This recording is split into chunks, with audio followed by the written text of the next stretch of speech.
Hello, welcome to प्रथम IAS. तो इस पार्टिकुलर वीडियो में हम लोग बात करने वाले हैं POCSO act, that is protection of children from sexual offence. देखिए, मैं आप लोगों को यहाँ पे बिल्कुल दूध का दूध और पानी का पानी इस पार्टिकुलर पॉक्सो एक्ट के एक अभी सर्वे आया है, तो हम लोग देखेंगे कि ये पॉक्सो एक्ट आखिर क्या है, इस सर्वे में क्या बताया गया है और कौन कौन सी जो है ना यहाँ पे इम्पॉर्टेंट की टर्म्स को फाइंड किया गया है to boost the POCSO act in sustainable way, और बच्चों में जागरूक करने के लिए कि ये सारी जो घटनाएं अभी हाल ही में घट रही है वो यहाँ पे ना होने की कोशिश करें, ठीक है। बट आप लोगों से एक रिक्वेस्ट है कि प्लीज़ अगर हमारे डिस्कशंस आपको अच्छा लग रहा है तो प्लीज़ हमारे चैनल को सब्सक्राइब कीजिए और टेलीग्राम से जुड़ जाइए, डिस्क्रिप्शन में लिंक दी हुई है। तो चलिए चलते हैं कि एक्चुअली ये पॉक्सो एक्ट न्यूज़ में क्यों है। तो देखिए, एक एनालिसिस हुआ है अभी protection of children from sexual offence act के केसेस पे अक्रॉस इंडिया, और ये देखा गया है कि आपको बहुत ज़्यादा गैप जो है ना इसके इम्प्लीमेंटेशन पे। एक्चुअली देखिए, सबसे इम्पॉर्टेंट होती है किसी कंट्री की कि उसकी इम्प्लीमेंटेशन पॉलिसी क्या है। आप देखोगे बहुत सारे ऐसे कंट्री मिलेंगे जहाँ पे कानून तो हमेशा बनते हैं, बट जब उसके इम्प्लीमेंटेशन की बात आती है तो वो आपको कहीं ना कहीं उस पर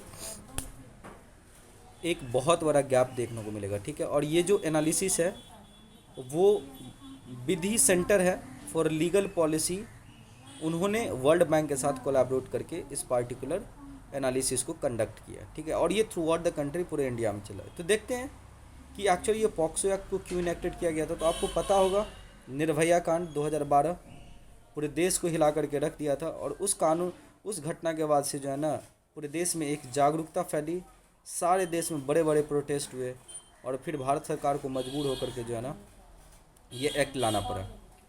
तो जो कॉन्स्टिट्यूशन ऑफ इंडिया है has incorporated several provision to protect the right of the children.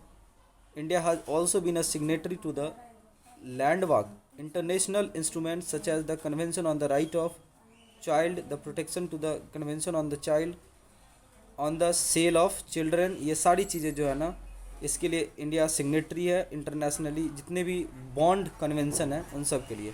और मैं आपको बता दूं कि इस दिसंबर नवंबर के महीने में ये सारी एक तरीके से बोल सकते हैं जितने भी इम्पॉर्टेंट इंटरनेशनल कन्वेंशन उन सब की यहाँ पे जो है ना सेलिब्रेशन होती है।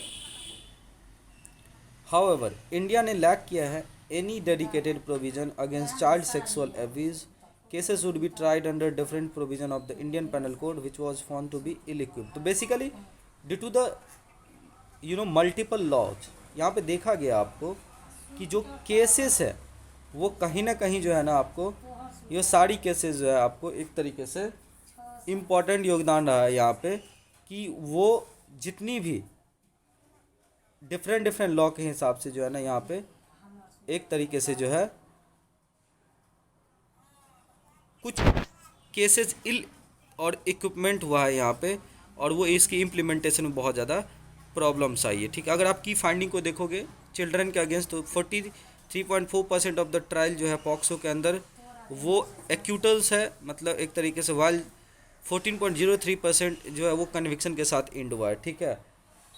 For every one conviction in POCSO cases there are 3 acquittals, ठीक है। Only in 6% of the cases where only in 6% of the cases where the accused people strangers to the victim, ठीक है।